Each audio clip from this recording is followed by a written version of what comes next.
Jadi Pak Prabowo sangat tersentuh hatinya melihat kenyataan di berbagai titik di Indonesia masih cukup banyak ya anak-anak sekolah yang harus nyebrang sungai, bajunya basah, sekolah bajunya basah, kering di badan, pulang mereka harus nyebrang sungai lagi, basah lagi gitu. Pak Prabowo tidak tega, hatinya sangat tersentuh, jadi ya diperintahkan kepada Satgas untuk bisa membangun jembatan-jembatan, bukan hanya di daerah bencana tapi juga di berbagai wilayah di Indonesia. Saya ada baca tuh di Tribun News kemarin itu, ada Prof Ikrar Nusa Bakti ya di berita news, Presiden Prabowo tidak kompeten. Kalau saya mau jawab sebetulnya sebaliknya, Presiden Prabowo sangat kompeten. Boleh dibilang lewat MBG saja sudah bisa diciptakan sekitar 1 juta lapangan kerja, suatu angka yang sangat konkret dan sangat luar biasa. Menurut saya sih Presiden nggak akan melakukan pengaduan. Karena beliau sendiri bilang, saya ini udah kebal lah dengan segala macam kritik, hinaan, cacian. Bahkan beliau mengatakan kemarin kalau namanya kritik itu justru untuk membuat beliau menjadi lebih baik, pemerintahan menjadi lebih baik, beras. Nah, produksi kita 34,7 juta. Jadi melebihi kebutuhan gitu. Dan cadangan beras kita sendiri di gudang-gudang Bulog itu yang tertinggi dalam sejarah Republik. Yang penting adalah di tahun pertama pemerintahan tahun 2025 kita sudah membuktikan bahwa program-program itu bisa berjalan. Apa kabar?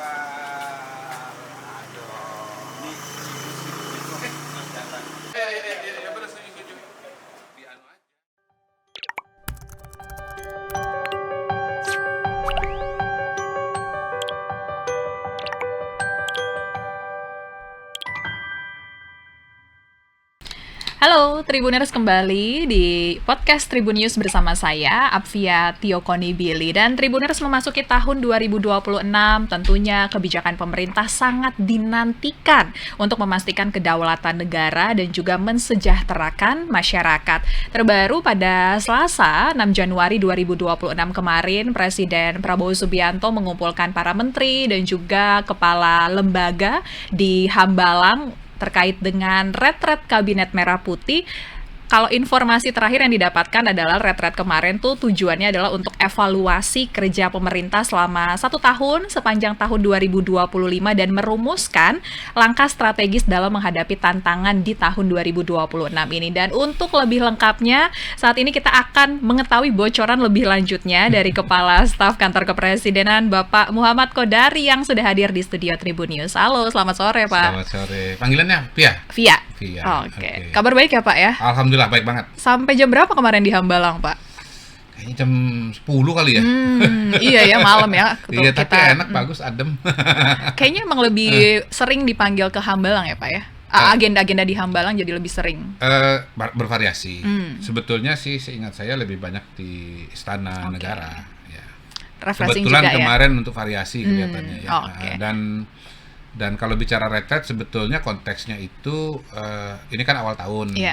Jadi ya satu evaluasi, ini bahasa presiden sendiri ya kurang lebih ya, satu evaluasi pekerjaan-pekerjaan 2025, yang kedua untuk analisis untuk memetakan situasi kondisi Indonesia di tengah dinamika global, yang ketiga itu untuk perencanaan dan langkah-langkah ke depan 2026. Kalau saya sendiri mungkin menambahkan ya menyamakan persepsi tentang situasi dan kondisi Indonesia, menyamakan paradigma dasar dalam melihat situasi dan kondisi pada hari ini. Oke, biar makin kompak ya Pak. Iya.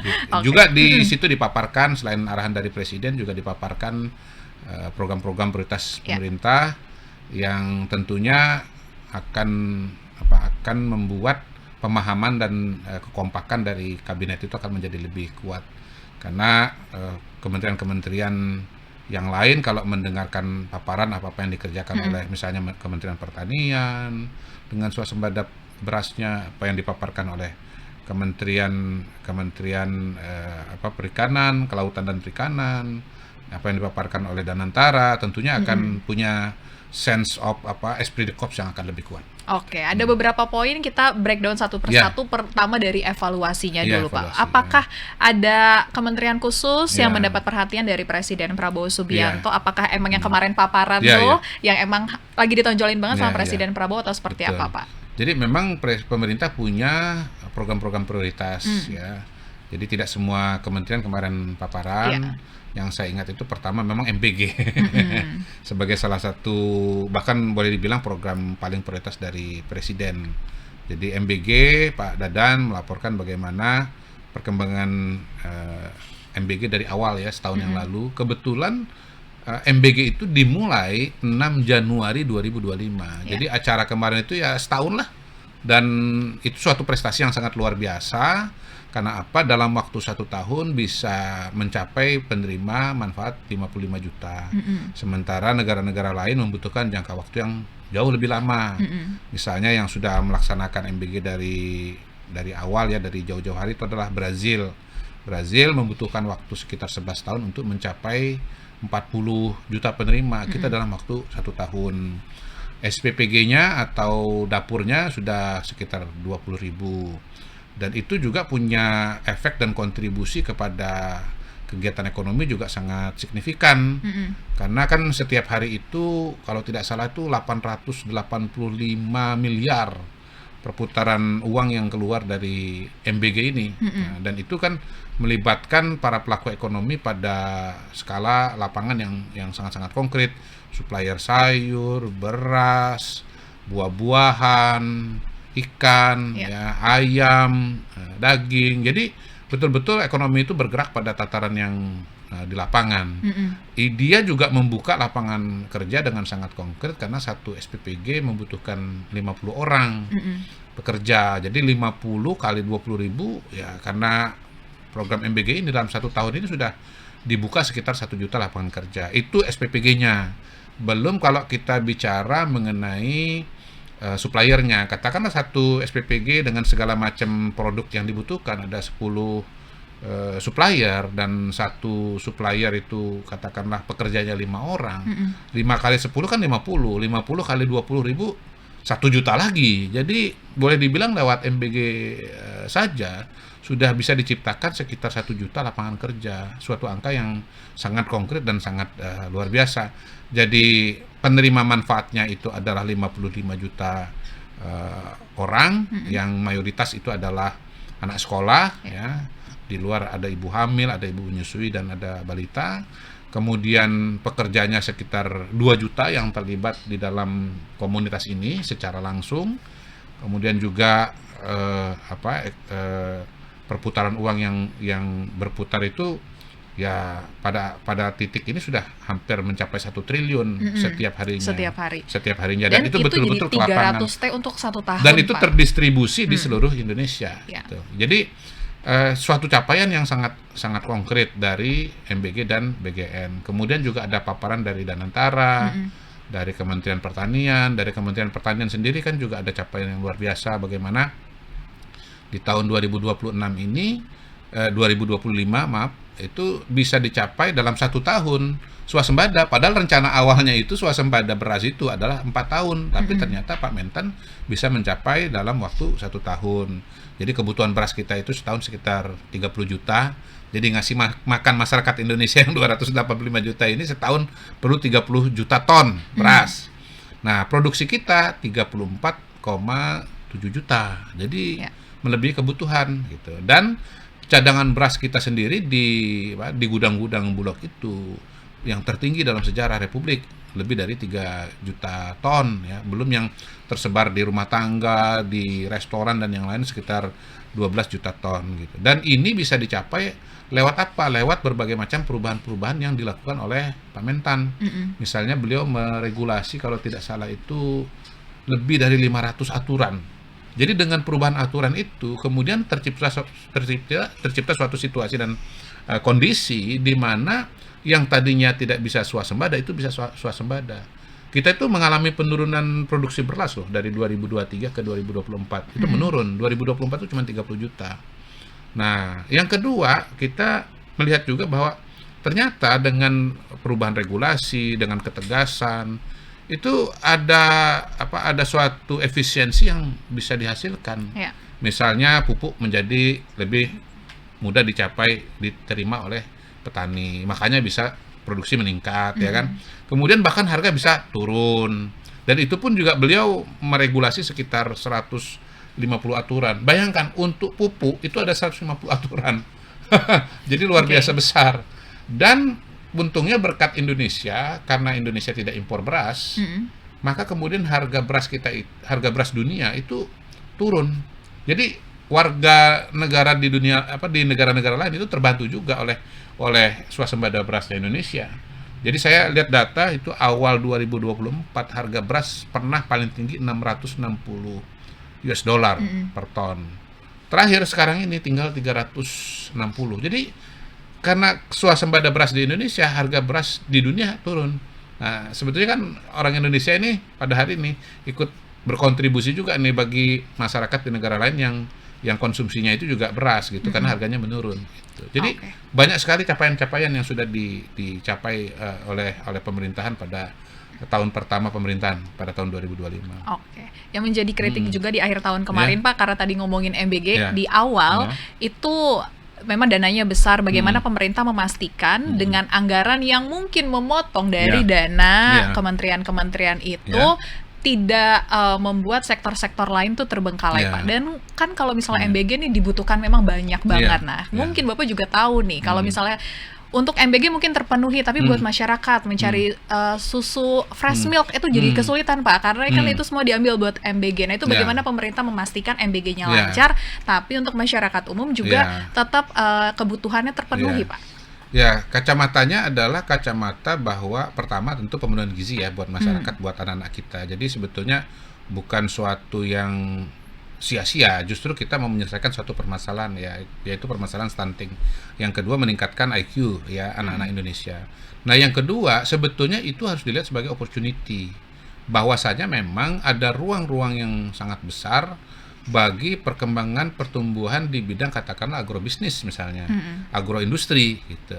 Nah, de facto kan sebetulnya lapangan kerja yang paling besar tetap pada hari ini tetap pertanian kalau bicara Indonesia. Ada industri, ada servis, ya, ada berbagai macam bidang. Tetapi yang terbesar sebetulnya pertanian. Jadi sebetulnya MBG ini juga membuka ruang bagi bangkitnya perekonomian yang berbasis pertanian, peternakan dan hal-hal yang terkait dengan produksi pangan gitu.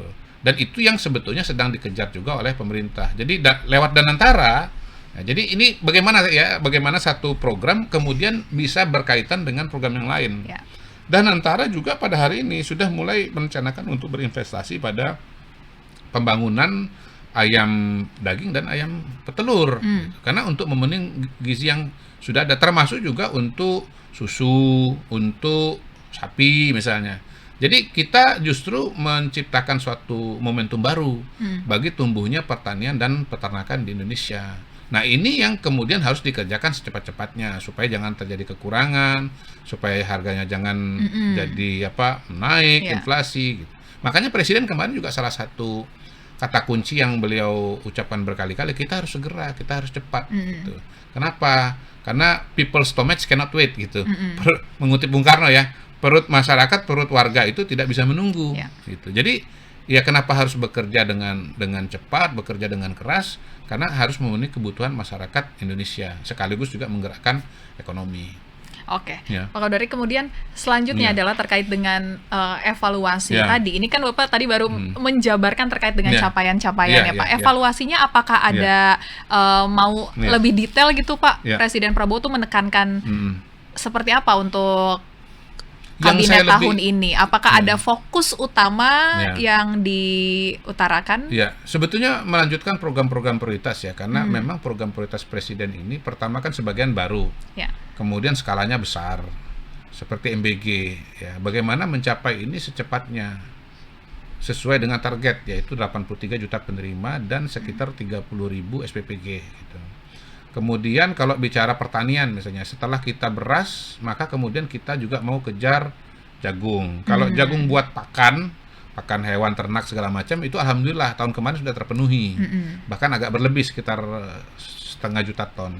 Tetapi untuk jagung konsumsi misalnya kan, itu harus ditingkatkan. Belum lagi nanti kita bicara PR-PR yang lain ke depan, misalnya kedelai. Tapi ini kan harus pelan-pelan satu-satu. Tapi Presiden dan pemerintah itu sudah punya daftar sebetulnya program-program yang harus dikerjakan, terutama yang katakanlah kemarin saya ingat juga dalam kaitan dengan Danantara itu soal hilirisasi. Jadi ada banyak sekali, ada sekian belas program-program hilirisasi yang harus dikerjakan ya. Misalnya bagaimana kita mau bangun hilirisasi kelapa. Ya, jadi kelapa itu ternyata kebutuhan di dunia itu sangat besar, dan kemudian kalau dibuat hilirisasi tidak hanya kelapa sebagai kelapa ya, tetapi dengan olahan dengan segala bentuknya, mulai dari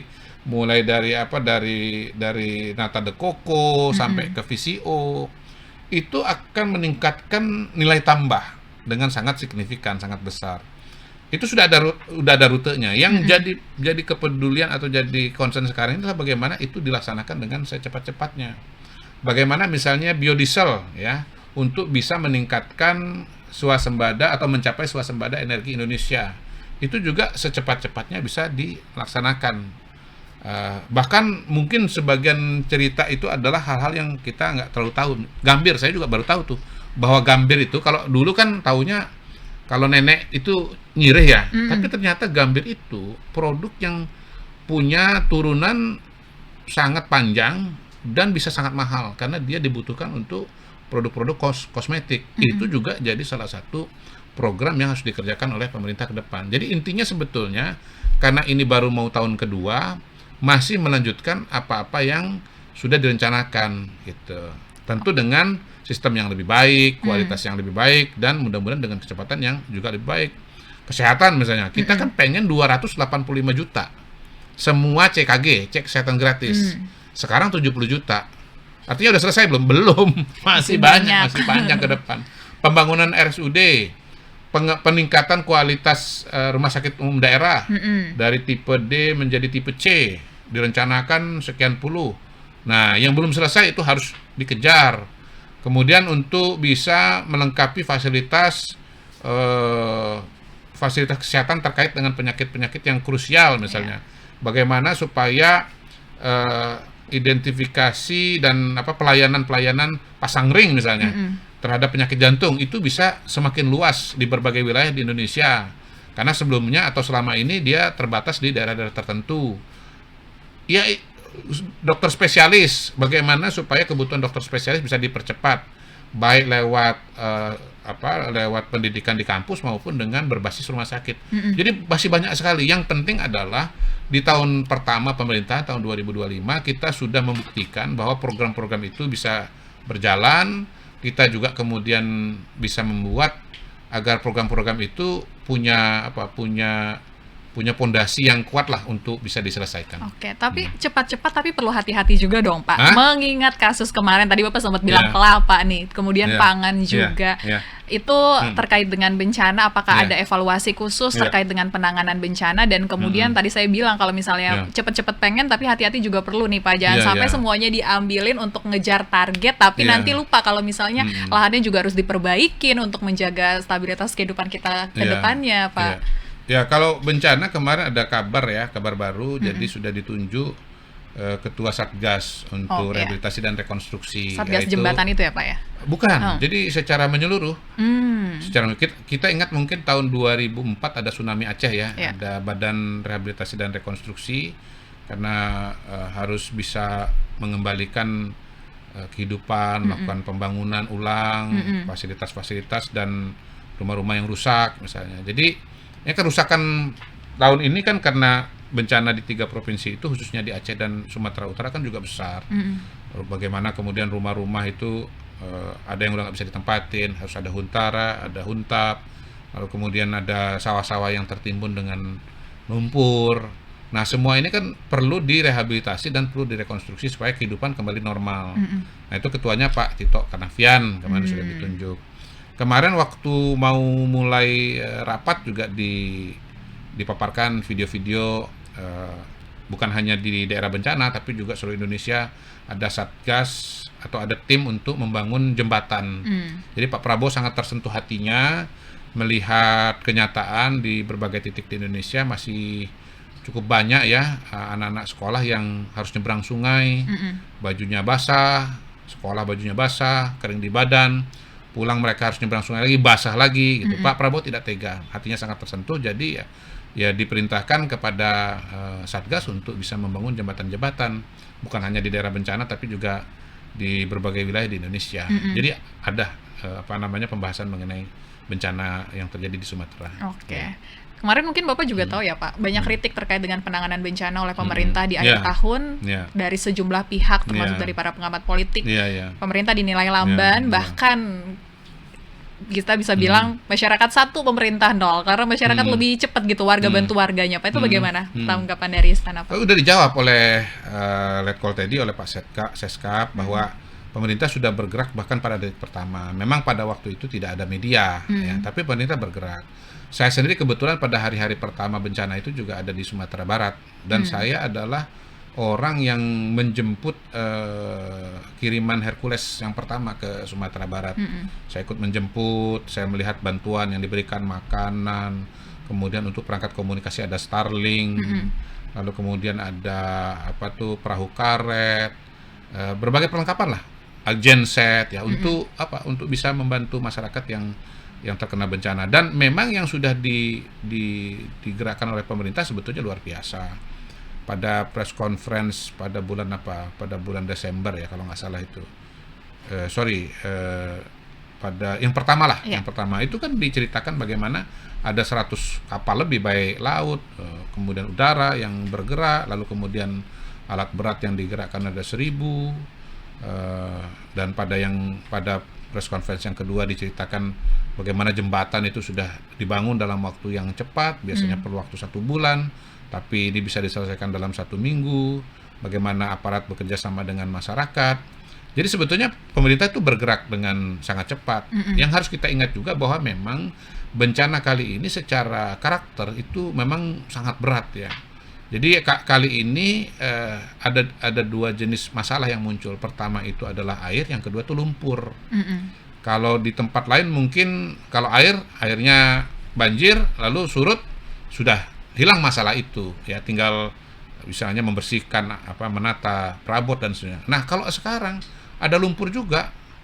Lumpur ini membuat memang pembersihan menjadi lebih sulit. Lalu karena skalanya begitu besar, jalan rusak, jembatan rusak gitu. Jadi ya sebetulnya yang dikerjakan pemerintah itu banyak dan cepat. Tapi ya balik lagi, ya boleh aja kalau ada yang berpendapat, tetapi pemerintah sebetulnya menunjukkan bahwa sangat mampu dan sangat kompeten ya dalam melaksanakan tugas-tugas pemerintahan. Saya ada baca tuh di Tribun News kemarin itu, ada Prof Ikrar Nusa Bakti ya, di berita Presiden Prabowo tidak kompeten. Kalau saya mau jawab sebetulnya sebaliknya, Presiden Prabowo sangat kompeten ya. Kita lihat jauh ke belakang nih ya, misalnya beliau itu adalah lulusan Taruna Akademi Militer. Untuk masuk Taruna Akademi Militer susah loh, nggak gampang ya, seleksinya ketat sekali. Pasti kompeten secara fisik, kompeten secara mental, kompeten secara intelektual. Kalau nggak bisa masuk Akademi Militer. Yang kedua, perjalanan karir beliau ya sangat cemerlang, mencapai Komandan Kopassus, Pangkostrat ya. Artinya apa? Beliau sudah pernah memimpin organisasi yang sangat besar, bukan cuma memimpin tapi juga mengembangkan skill, mengembangkan peralatan, mengembangkan organisasi. Lalu beliau punya karir baru sebagai pengusaha yang juga sukses, pengusaha yang besar ya, pengusaha yang berhasil. Lalu kemudian mendirikan partai politik, nggak gampang mendirikan partai politik, mulai dari nol, Partai Gerindra dari nol sampai sekarang menjadi partai yang 3 besar di Indonesia, anggota DPR-nya puluhan, anggota DPRD-nya ribuan gitu. Jadi Pak Prabowo berhasil membangun institusi. Beliau memahami pekerjaan-pekerjaan yang harus dikerjakan dalam membangun suatu institusi, bisa membagi tugas, membagi peran, kemudian menunjuk orang-orang yang capable untuk membantunya gitu. Kalau enggak kan nggak mungkin bisa ikut pemilu, susah loh ikut pemilu. Jangankan jadi partai besar, ikut pemilu aja nggak gampang. Nggak semua partai mendaftar di KPU itu bisa memenuhi syarat cabang, syarat pengurus gitu. Ini bukan cuma sekedar memenuhi syarat cabang, syarat pengurus, tetapi bisa ikut pemilu, dan tiap kali pemilu jumlah suaranya terus bertambah. Jadi Pak Prabowo ini terbukti mampu membangun dan mengembangkan institusi. Lalu 2024 masuk ke kabinet. Jadi punya pengalaman di eksekutif, menjadi Menteri Pertahanan, memperkuat kapasitas dan kemampuan pertahanan kita, mampu mengidentifikasi kekurangan yang ada, mampu membaca situasi dan kondisi. Nah, yang terakhir yang berapa tuh, poin berapa? 5. Sebagai presiden, beliau punya program-program yang sangat besar. Dan beliau udah membuktikan bahwa itu semua bisa berjalan. Tadi kan kita udah review. MBG, orang ragu bisa dilaksanakan. Ternyata pada hari ini dalam waktu 1 tahun sudah 55 juta penerima manfaat. Jauh lebih besar dibandingkan dengan Brazil yang perlu waktu 11 tahun untuk 40 juta. Cek kesehatan gratis. Seluruh masyarakat Indonesia sudah 70 juta. Ya, revitalisasi sekolah 16.000. Sekolah rakyat sudah ada 166 sekolah rakyat transisi dengan peserta 15.000. Tadinya orang nggak percaya, bagaimana nih dalam waktu singkat bisa membangun sekolah rakyat? Bagaimana dalam waktu singkat bisa merekrut, bisa menseleksi anak-anak desil 1, desil 2, anak-anak yang memang dari keluarga tidak mampu untuk bisa menjadi peserta siswa sekolah rakyat, dan sekolah rakyat udah berjalan. Kami di KSP kan ini ngikutin dari awal, dari konsep, dari perpres, lalu persiapan sekolah rakyat, mengubah panti-panti sosial, kemudian juga mungkin ada juga yang kalau nggak salah itu ya ada sekolah yang sudah tidak terpakai, lalu kemudian hotel diubah menjadi sekolah rakyat. Di sekolah rakyat itu ada ruang kelas, ada ruang tinggal, ada dapur, ada ruang makan. Lalu saya juga sudah datang ke sekolah rakyat yang sudah operasional, ketemu dengan siswa, mereka menjadi lebih segar, lebih optimis, ya kan, lebih cerah, lebih berani, menjadi anak-anak yang lebih berkualitas dibandingkan dengan sebelumnya. Jadi mengikuti betul bagaimana apa-apa yang direncanakan, apa-apa yang diwacanakan itu terrealisasi. Jadi Pak Prabowo ini singkatnya orang yang sangat kompeten bagaimana mengubah ide, konsep menjadi kenyataan atau menjadi realita. Menurut saya itu sudah sangat jelas dan terbukti bahwa Pak Prabowo adalah figur sekaligus presiden yang sangat kompeten. Oke, dengan background-background yang tadi Pak Kodari jabarkan, seharusnya kan memang kemarin penanganannya bisa lebih cepat, Pak. Apa memang ada miskomunikasi di antara bencana? Apakah ada lag soal komunikasi atau seperti apa sehingga masyarakat merasa masih lamban gitu, Pak? Saya kira tergantung siapa yang dilihat dan siapa yang ditanya. Menurut saya dengan apa yang sudah dikerjakan, dengan capaian yang sudah dilakukan kan luar biasa. Huntara, Huntap cepat dibangun, bantuan-bantuan cepat diberikan, ya daerah-daerah yang terisolasi itu bisa dijangkau dengan helikopter, dengan pesawat. Gitu. Memang kita harus belajar di pengalaman Sumatera, kita harus punya antisipasi yang lebih baik ke depannya. Pertama tentu pemetaan wilayah-wilayah rawan bencana. Rapat kabinet yang sebelum ini saya waktu itu mendengar paparan dari BMKG ya, identifikasi wilayah-wilayah bencana yang harus kita antisipasi ya. Saya akan rekomendasi ke dalam pemerintahan bagaimana daerah-daerah yang rawan bencana itu diidentifikasi secara jelas dan diumumkan ke masyarakat. Bila perlu pasang pelang. Ini rawan bencana gitu. Yang memang mungkin seharusnya tidak dipakai untuk daerah tinggal. Gitu. Tapi kan susah juga kita melarang masyarakat untuk tinggal. Tapi kalau masyarakat tetap tinggal di sana, tentu harus kewaspadaannya 2-3 kali lipat lebih tinggi sesuai dengan daerahnya, wilayahnya. Sumatera itu kan memang ring of fire, terutama yang sisi lautan Hindia ya, yang ke arah selatan. Karena itu daerah-daerah itu memang jauh lebih rawan bencana. Bengkulu pasti lebih rawan dibandingkan dengan Jambi. Karena Jambi ke sisi Malaka di sebelah utara, tidak ada pegunungan gitu. Jangankan beda provinsi, yang namanya Lampung aja itu yang di bawah ya, itu yang ada ring of fire-nya itu risikonya lebih tinggi dibandingkan dengan bagian yang utara yang tidak ada pegunungannya. Kan pernah ada gempa besar sekali di Lampung di Liwa namanya dengan korban yang besar. Jadi ya masyarakat harus punya kesadaran, pemerintah juga harus menyediakan informasi tersebut. Gitu. Oke. Tadi tuh Bapak ada yang satu kelupaan tadi Pak soal banjir Sumatera. Bapak cuma bilang air lumpur, gelondongan kayunya belum dibahas, Pak. Gelondongan kayu, ya gelondongan kayu kan bisa dibersihkan ya, walaupun balik lagi itu juga jadi masalah. Tetapi kalau kita bicara air begitu sudah lewat surut, ya kan, gelondongan bisa dibersihkan. Lumpur ini yang paling berat sih saya lihat ya, karena masuk ke rumah, berada di luar rumah, kemudian lahan persawahan itu tertutupi dengan ketebalan yang juga sangat tinggi. Ya yang jelas kalau bicara bicara pohon ya, kayu segala macam, itu juga mengingatkan satu hal bahwa memang penertiban aturan-aturan yang berkaitan dengan tambang, berkaitan dengan perkebunan, berkaitan dengan kehutanan itu memang harus betul-betul ditegakkan. Dong. Ya, dan sebetulnya itu sudah sejalan dengan apa yang dikerjakan oleh Pak Presiden. Bahkan sebelum ada kasus atau bencana di Sumatera, beliau kan membangun atau membentuk yang namanya Satgas Penertiban Kawasan Hutan, ya, yang notabene memang sebetulnya untuk menertibkan perkebunan-perkebunan dan nanti pertambangan-pertambangan. Memang kalau bicara perkebunan, kebetulan yang terbesar itu adalah sawit. Dan memang juga hasilnya luar biasa. Banyak pelanggaran memang terbukti. Dari mana? Oh, sampai hari ini sudah 4 juta. Jangan-jangan nanti jadi 5 juta.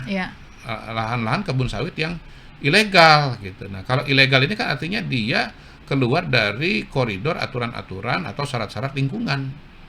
Jadi sebetulnya ya apa yang terjadi di Sumatera itu sampai level tertentu ya menggambarkan masalah kehutanan yang notabene sudah dijadikan perhatian oleh Presiden Prabowo. Gitu. Dan ya artinya Satgas ini betul-betul sangat relevan, bukan hanya untuk aspek ekonomi, tapi juga pertama-tama aspek lingkungan. Jadi pemerintah nggak takut ya kalau misalnya sampai di balik perusahaan itu ada backingan orang-orang yang punya kekuasaan besar. Presiden tuh mengatakan begini, pada hari ini ya saya presiden no more untouchable, dia bilang gitu. Ya, no more untouchable. Ya, dan itulah yang menjadi salah satu ciri khas dari Presiden Prabowo. Ya, baru kali ini kita kaget-kaget ternyata ada 4 juta, bahkan mungkin nanti jadi 5 juta kawasan atau kebun sawit yang ilegal. Kan ini baru pertama kali nih. Nah, itu satu. Yang kedua, kita lihat juga bagaimana tata niaga atau penyelundupan timah misalnya di Bangka Belitung. Itu juga kan ditegaskan ditindak oleh Presiden Prabowo. Kemudian tata niaga CPO misalnya, itu kan yang tidak mengikuti aturan didenda oleh Presiden, dapat sekian puluh triliun. Saya kira itu semua pasti berkaitan dengan korporasi-korporasi besar. Walaupun yang masalah denda kemarin sempat ada kasus korupsinya ya Pak. Hah? Yang mana? Denda ekspor CPO. Oh gitu. Ya, ini kan ditindak tegas juga. Gitu. Jadi intinya Presiden ini salah satu cirinya itu adalah menegakkan hukum. Kalau saya lihat ya Presiden Prabowo itu kalau dirumuskan mungkin ada 4 aspek besar ya untuk menyederhanakan semua program ini. Pertama itu adalah kemandirian bangsa, khususnya berkaitan dengan pangan dan energi.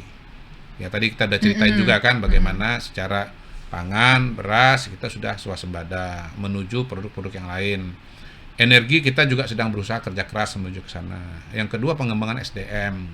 MBG buat apa? Meningkatkan kualitas SDM. Cek kesehatan gratis untuk apa? Kualitas SDM.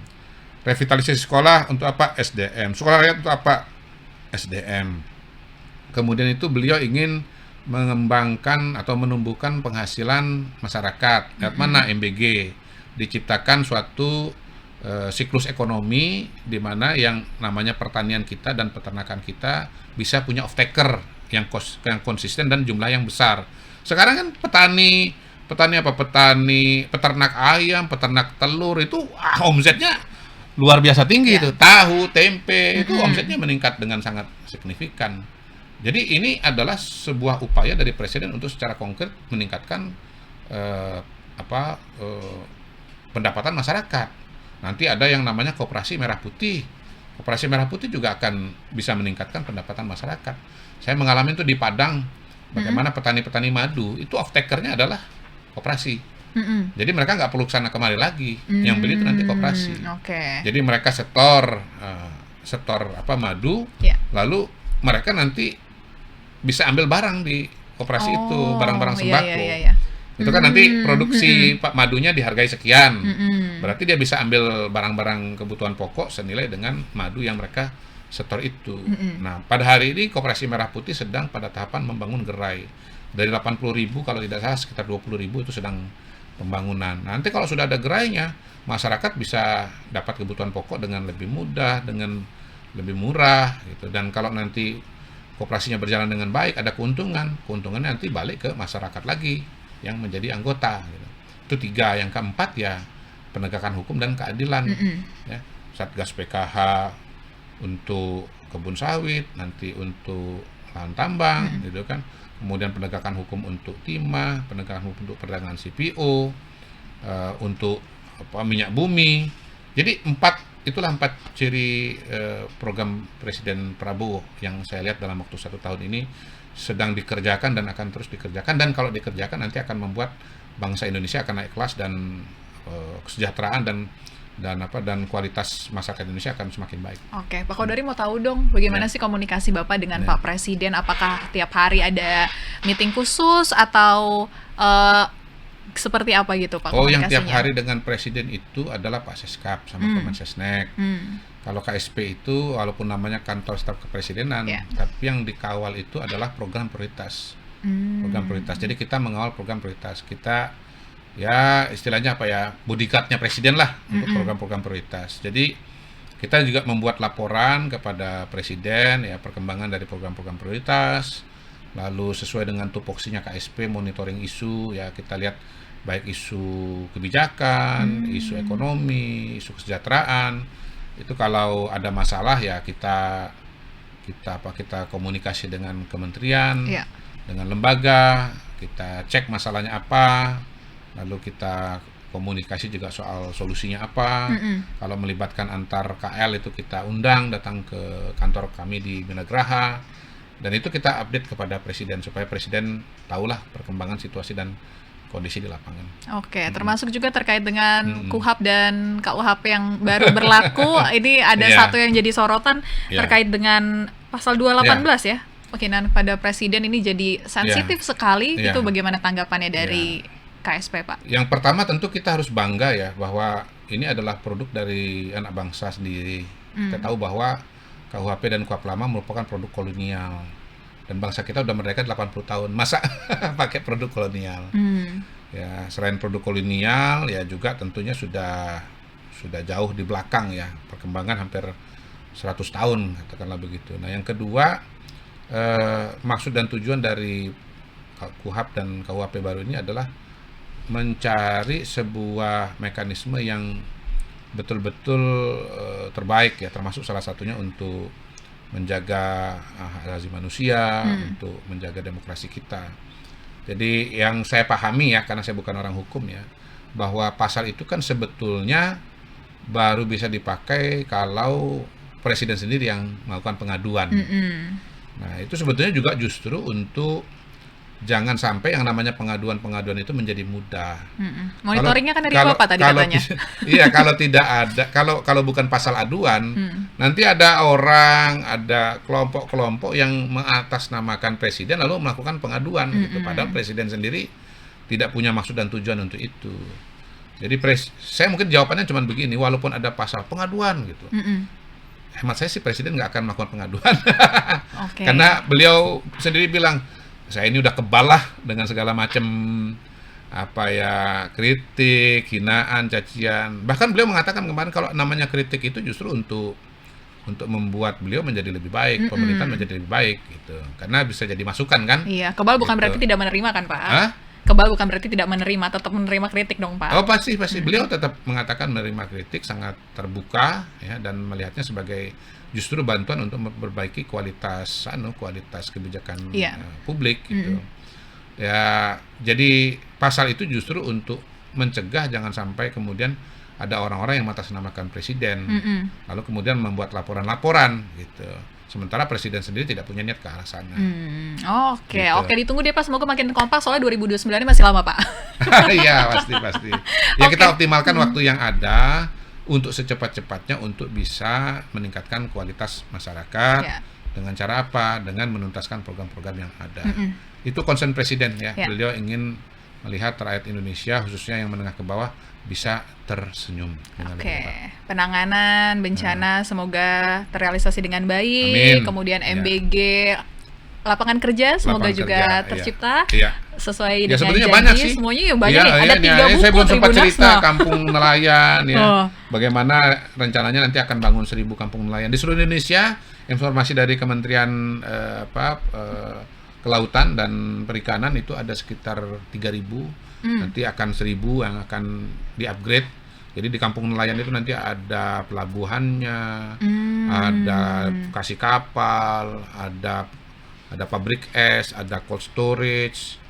Ya dilengkapi lah Ya. supaya tangkapan meningkat dan kemudian kesejahteraan juga akan meningkat. Ini ada Kekayaan kita kan juga dari laut ya, Pak ya. betul. Jadi ya ini kan ada contoh misalnya di salah satu kampung nelayan itu pendapatannya meningkat signifikan.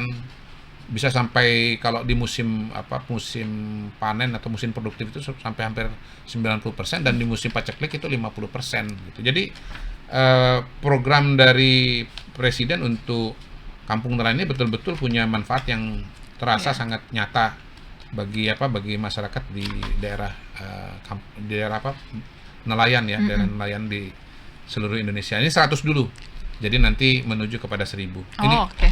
panjang tebal. Iya, nanti kita ngobrol-ngobrol lagi kali ya Pak Kodaria, Iya, karena ini 3 buku Tribuners yang ada di depan kita di meja. Ini belum yang ada di handphone ya. Belum yang ada di handphone, Belum belum yang ada di lain-lainnya. handphone, belum Kalau yang presentasi lain-lain. semua ya Iya. kayak di Hambalang kemarin, baru pulang jam 10 malam. Oke, ini karena kita selanjutnya ada podcast selanjutnya, kita harus sudahin dulu ya Pak Iya, Kodaria. Nanti oke. kita update lagi Makasih, ya Pak Bia. ya terkait dengan Makasih. program-program Optimis. Merah Putih, Kabinet Merah Putih. Itu dia Tribuners perbincangan kita kali ini. Berita terupdate lainnya terkait dengan perkembangan pemerintahan dan isu-isu lainnya bisa Anda saksikan di kanal YouTube Tribun News. Saya Fia Tiokondibili pamit undur diri, sampai jumpa. Download Tribun X sekarang.